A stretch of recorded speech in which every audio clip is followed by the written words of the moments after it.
Let's call on noted defense attorney Geoffrey Nathan, who's Skyping in from Boston to talk more about this. Realistically, does Dick Cheney need to worry about this? Or more to the point, Geoffrey, do some folks in the CIA right now need to worry about their legal exposure in terms of international criminal charges? Oh, I wouldn't be surprised if everyone is lawyering up right now, as they should, for two reasons. One, there's the possibility of a worldwide war crimes prosecution. Secondly, who knows whether Obama's administration is going to reconsider its executive decision not to prosecute in this regards, JD. So, as far as you're concerned, this is still very active. Let's stay here in this country first, then we'll go back to the international situation. With what is going on over and above the president's stated intention, what legally needs to happen to eliminate the legal exposure for these people here within the United States?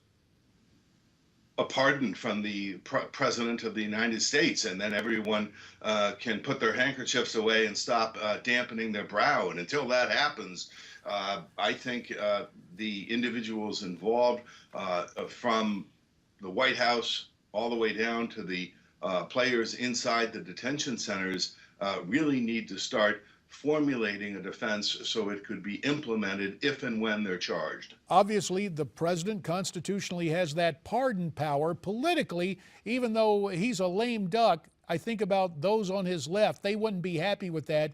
Is there some other tool the Justice Department could use to immunize these people en masse?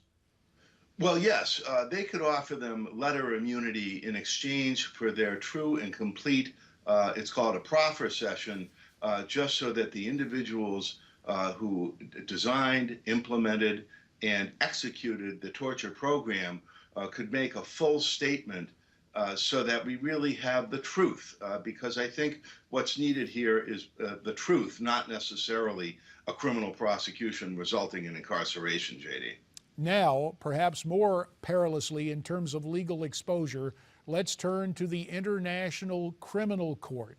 You're talking about a possible worldwide war crimes tribunal, and given the interesting perception of those in these different international bodies, it seems they hold the United States front and center for abuses, and for whatever reason aren't particularly concerned about Islamo-fascists. Is there a clear and present double standard on the part of the UN and other international entities? We've got about a minute and a half left in this segment.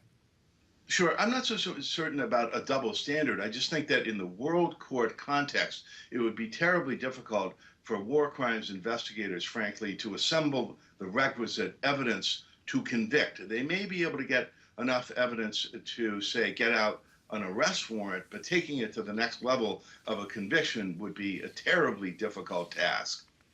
And if they even begin any legal action in the International Criminal Court, CIA officials and former Bush officials are obliged to have legal representation and to answer even preliminary queries on this? 30 seconds.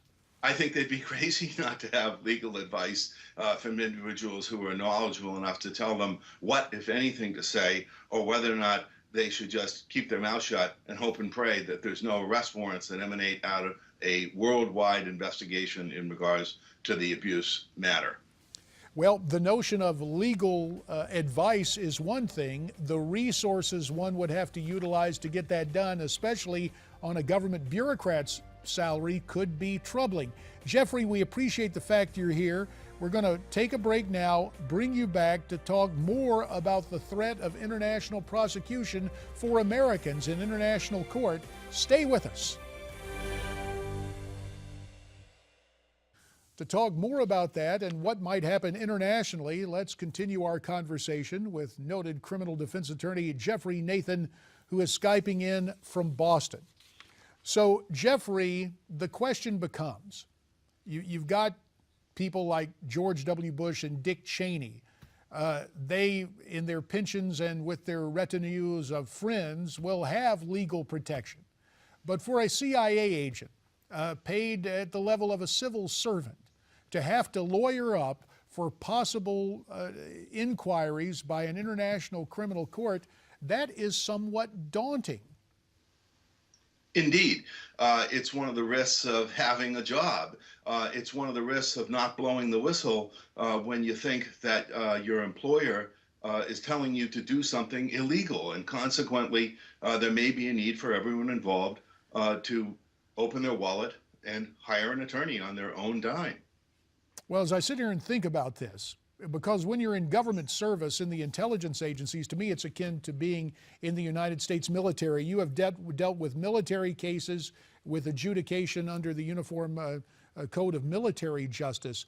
But is it too far-fetched to imagine that in some of the appropriations, those quote black appropriations, the CIA and other intelligence agencies could reprogram that for defense of their people in international court? Oh, it is. I mean, I wouldn't be surprised if there are prosecutions, if the taxpayers wind up footing the bill for their criminal defense, as well, maybe it should be. We think back about this, and given your knowledge of history and jurisprudence internationally, if memory serves, there was a debate prior to the trials at Nuremberg, and Ohio Republican Robert Taft was very leery of an international tribunal in terms of a loss of American sovereignty, in no way pardoning the horrors of the Third Reich, but wondering if we were establishing a premise that would one day allow unfriendly governments or international tribunals that might have interest running counter to the United States to use that against us. Are we seeing a variation on Mr. Taft's fears at this point in time in the here and now? If it goes that far, and I'm certainly not in favor of a World War II type prosecution of everyone involved here, I think that there should be a further congressional investigation as to exactly what happened. But in terms of a referral to a war crimes prosecution, that wouldn't be good for our country. And with that in mind, if you could give free advice, you've already said lawyer up, but what would be the next step for the CIA agents and others who might be exposed legally internationally? Absent their having some sort of protection in exchange for their full, true, complete, and honest statement as to what happened, I would advise anyone being subjected to congressional or other investigation, i.e. war crimes, to maintain their constitutional right to silence. No one has to participate in a criminal prosecution. You have the right to maintain your silence and or to be represented by counsel at any time. And that's the advice that I would give to anyone, including the Vice President of the United States, Mr. Cheney. Well, we will tell you this, Geoffrey, we very much appreciate your time. Geoffrey Nathan, noted criminal defense attorney, joining us from Boston. Thanks very much for your insights. Thank you. And now, what's your thought about this? Do you believe some Americans will be prosecuted internationally? Why don't you tweet me your thoughts at Newsmax TV, #America's Forum.